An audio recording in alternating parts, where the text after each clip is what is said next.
Escuela de Saber. Camino de Santiago, por Francisco Singul. El arte del Camino de Santiago, 1075-1125. El románico es el estilo artístico más íntimamente vinculado al Camino de Santiago, el que más se asocia a la imagen medieval del fenómeno jacobeo. Contó este estilo internacional con un desarrollo significativo en los caminos de peregrinación, al tiempo que en la España cristiana se construía la infraestructura del camino francés desde los Pirineos hasta Santiago.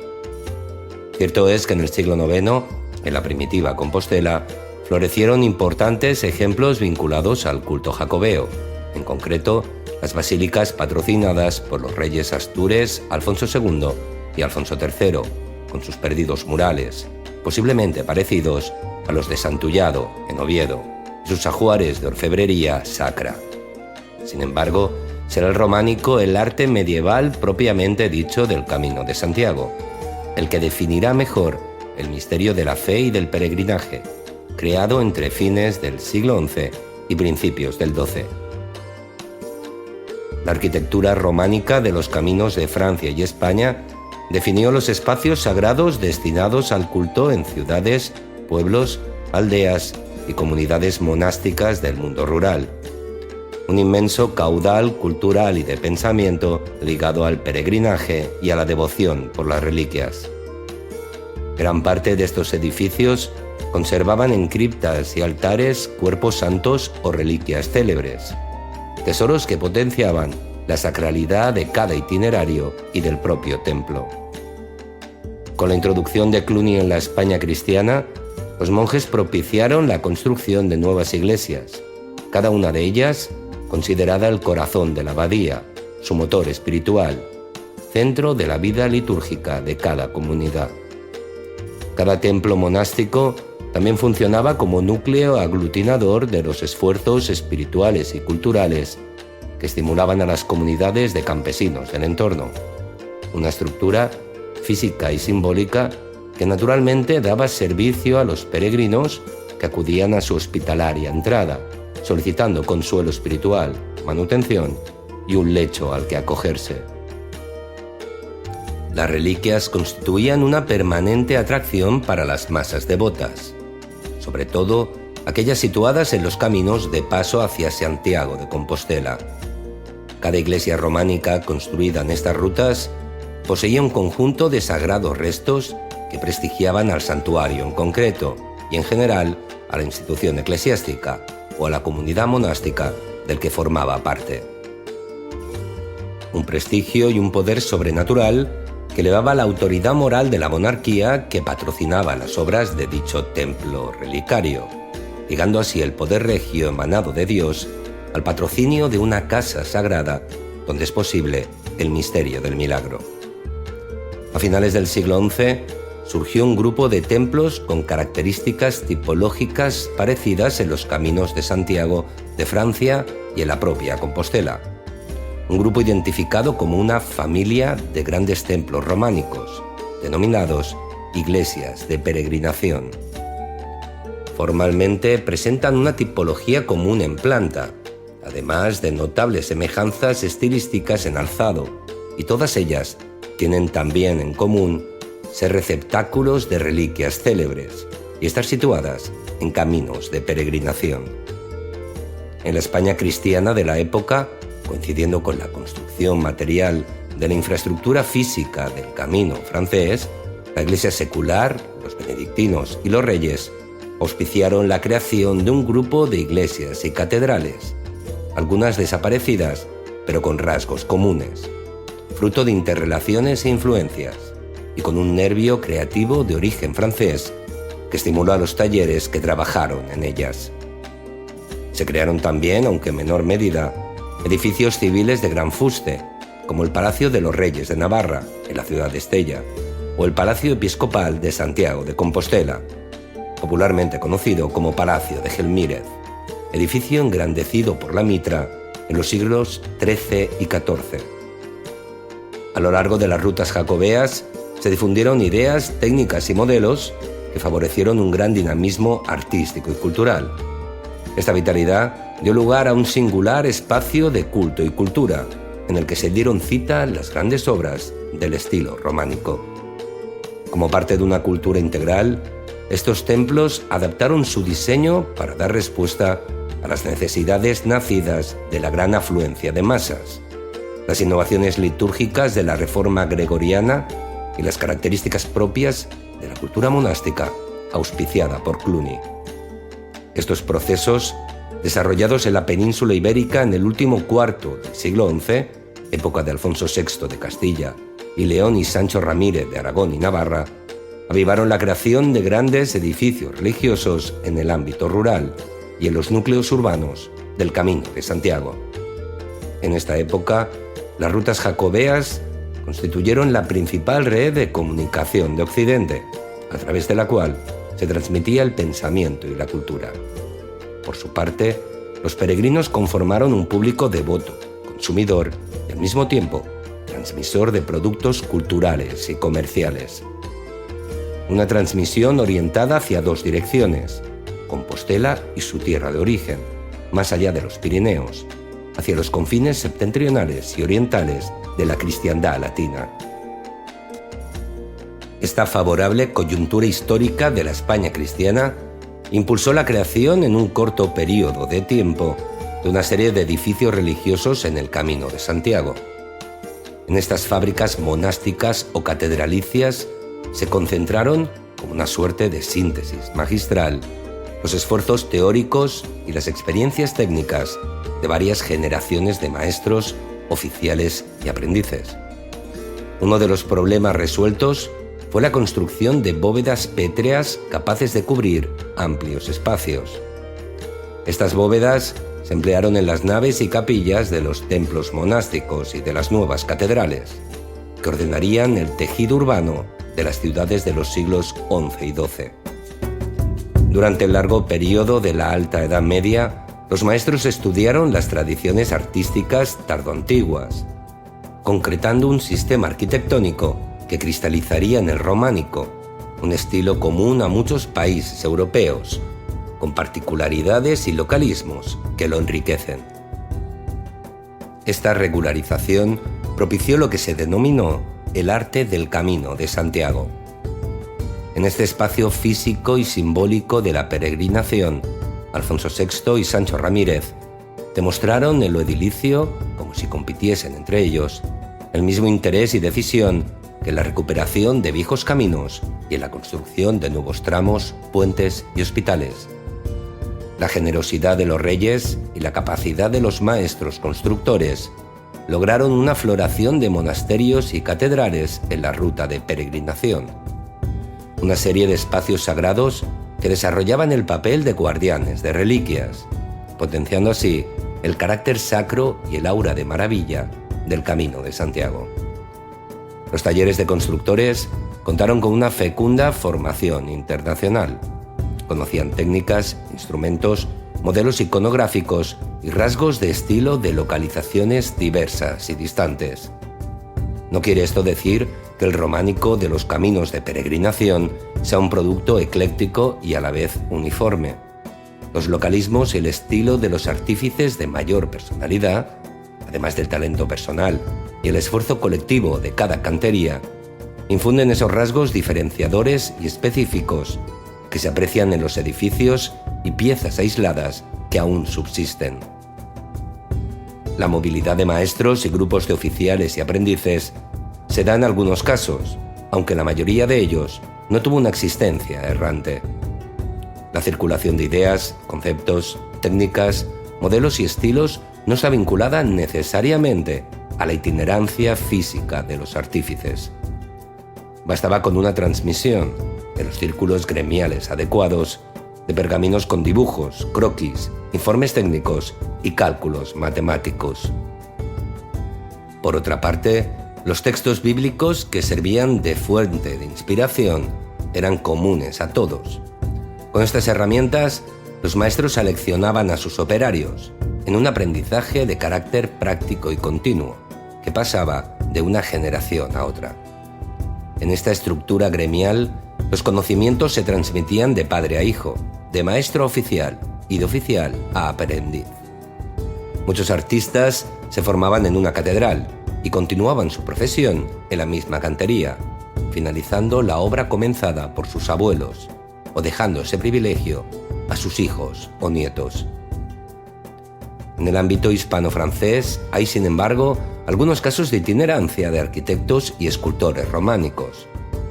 Por ejemplo, puede citarse al más dotado de los escultores de la iglesia palentina de San Martín de Fromista, quien tras realizar una obra eminente fue a trabajar a la Catedral de Jaca, en Aragón. El estilo de este maestro de Fromista llegaría a León, Compostela y Toulouse, gracias a la itinerancia de algunos miembros de su taller. En alguna ocasión hay documentación sobre la movilidad de los artistas.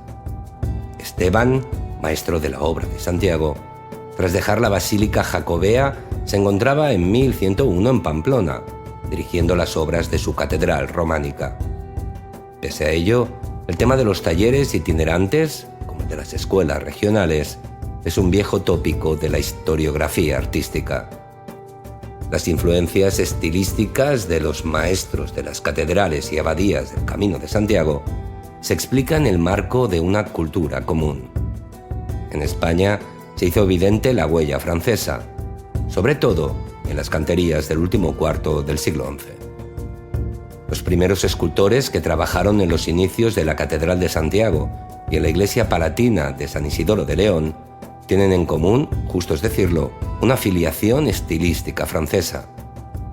En los años comprendidos entre 1075 y 1088, se producen en la Catedral de Santiago relaciones con la escultura de Conques y Auvernia, mientras que en San Isidoro de León, en esa época la influencia proviene de la primera escultura de Saint-Sernin de Toulouse. La monumentalización del Camino de Santiago en España se hizo realidad en el corto periodo que medía entre 1075 y 1125. Apenas 50 años para construir las principales iglesias y catedrales de la ruta de peregrinación. Esta imposición espacio-temporal favoreció interrelaciones estilísticas entre obras separadas por amplias distancias, pero que formaban parte de un espacio artístico integrado, fruto de una misma cultura.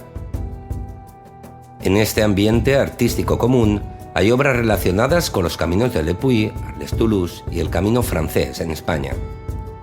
En este ámbito nació un conjunto de edificios muy concreto, formado por la Catedral de Santiago, la Colegiata de San Isidoro de León, la Iglesia de San Martín de Fromista, la Catedral Aragonesa de Jaca y las iglesias francesas de Santa Fe de Conques, en la Vía Podiense, y Saint-Sernin de Toulouse, en la Vía Tolosana.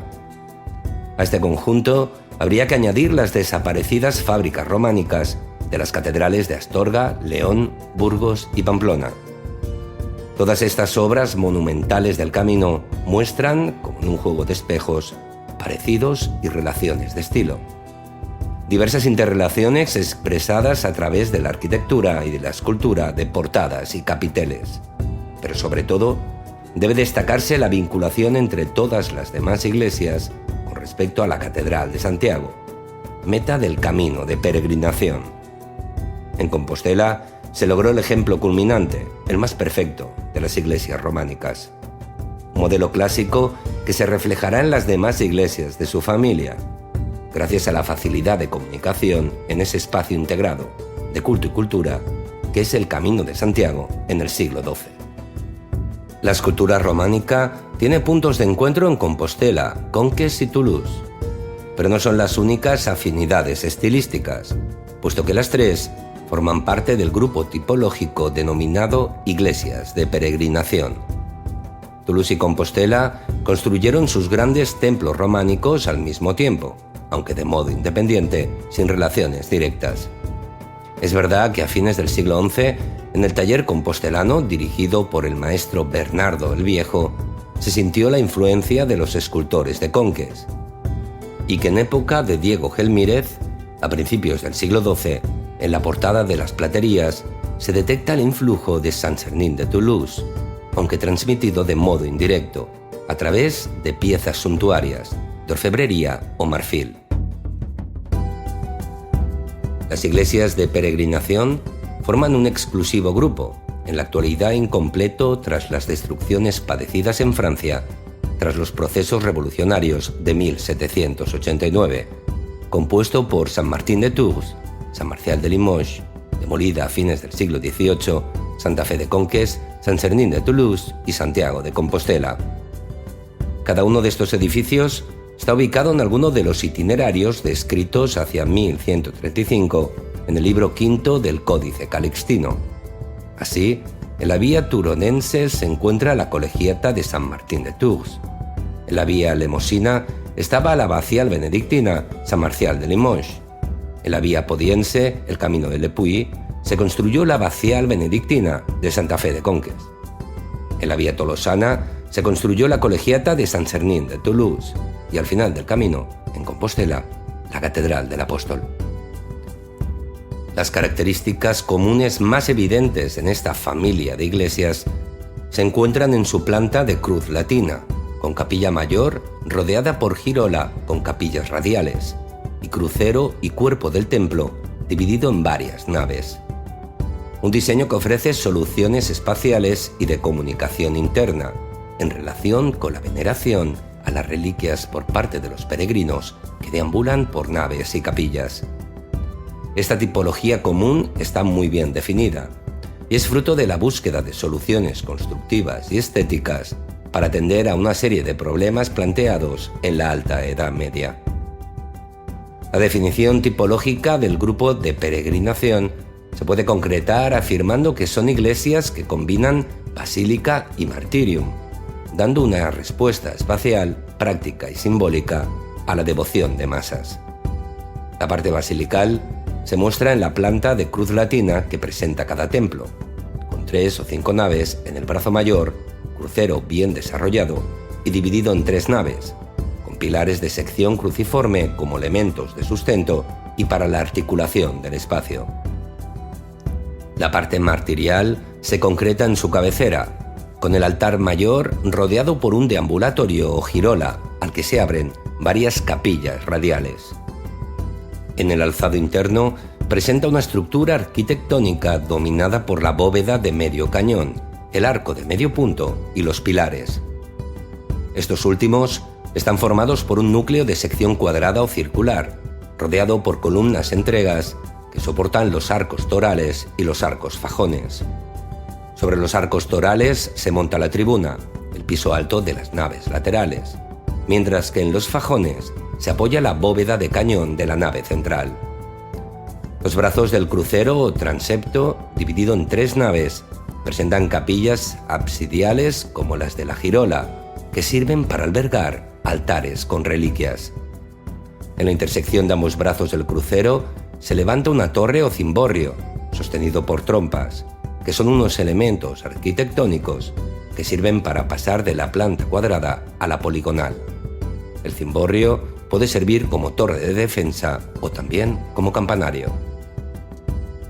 Esta disposición con numerosos altares se acomoda al denominado modelo de iglesias de los caminos de peregrinación, una tipología funcional que necesita de una diversidad de centros de atención con reliquias e imágenes de culto, al servicio de las masas de peregrinos que circulan por el templo devotamente. Las naves colaterales posibilitan una circulación perimetral por la iglesia, permitiendo las procesiones de fieles y peregrinos que no interrumpen los oficios divinos en el altar mayor. La riqueza litúrgica del siglo XII se desarrolló en íntima relación con la multiplicación de altares, pues los ábsides del crucero y de la girola podían atender, de forma simultánea, a diversas ceremonias. El templo estaba compartimentado en su nave mayor, de suerte que había un espacio central e independiente para el coro. En él se situaba la comunidad de monjes o canónigos. Esta iglesia dentro de la iglesia servía para que la comunidad participase de los ritos sagrados frente al altar mayor, con total independencia del resto de la iglesia, honrando las reliquias de las que eran custodios. El coro y el presbiterio integraban un espacio especial, la iglesia de los sacerdotes, epicentro litúrgico del edificio, nítidamente separado del resto del templo o iglesia de los fieles. Uno de los elementos románicos más decisivos de esta familia de iglesias es el sistema de cubiertas, igual en todos los edificios del grupo. Las naves centrales se cubren con bóveda de cañón sostenida sobre arcos fajones, que descargan sus fuerzas y presiones en los pilares y las trasladan a los fajones de las naves laterales, más bajas que la central. Los muros de cierre se reforzaban con contrafuertes prismáticos, localizados en aquellos puntos donde recaen los empujes de los arcos fajones. Los absidiolos del crucero y de la girola suelen ser semicirculares en planta, aunque también los hay rectangulares o poligonales. Se cubren con bóvedas de cañón en los tramos rectos y con bóvedas de cuarto de esfera en el tramo semicircular. El alzado interno de estas iglesias del Camino de Santiago desarrolla una estructura de 2 pisos. Aunque la nave central es un espacio único en altura, las colaterales presentan 2 plantas.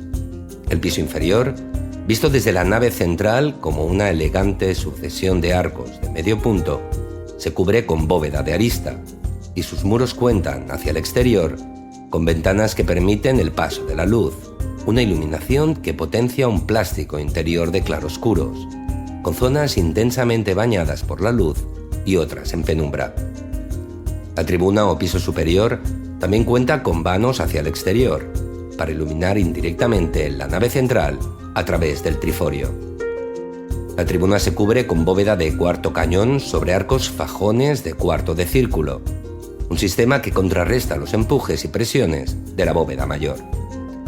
En Toulouse y Compostela, la tribuna rodea toda la iglesia, originando una vía que posibilita la circulación perimetral en altura.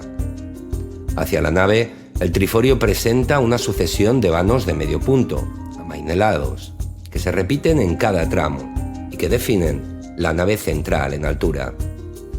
En épocas de gran afluencia de masas, las tribunas podían acoger a los peregrinos, sirviendo incluso de albergue e improvisado hospital.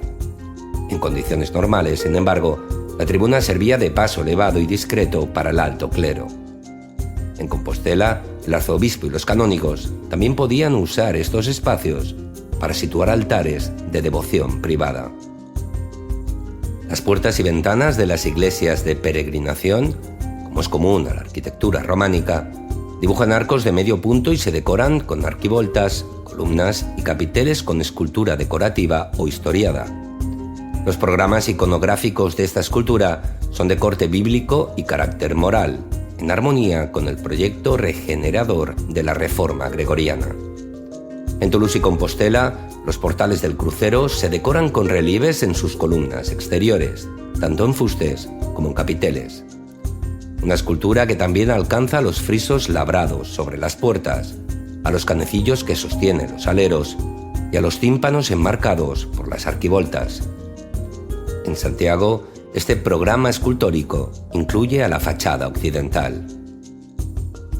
La fórmula tipológica de esta familia de edificios nació entre 1070 y 1075, de modo simultáneo, en Toulouse y Compostela. Este nacimiento explica las semejanzas entre las 5 iglesias románicas del grupo. La natural coincidencia que se produjo en sus talleres, producto de un ámbito cultural común, no evita ciertas relaciones e influjos entre canterías. Se trata de informaciones que corrían de obra a obra, debido a los vínculos profesionales entre los distintos maestros. Unos artistas que ahora comienzan a salir del anonimato y son conocidos como Hugo de Conques, Bernardo el Viejo, Roberto Esteban, Bernardo el Joven y el célebre maestro Mateo.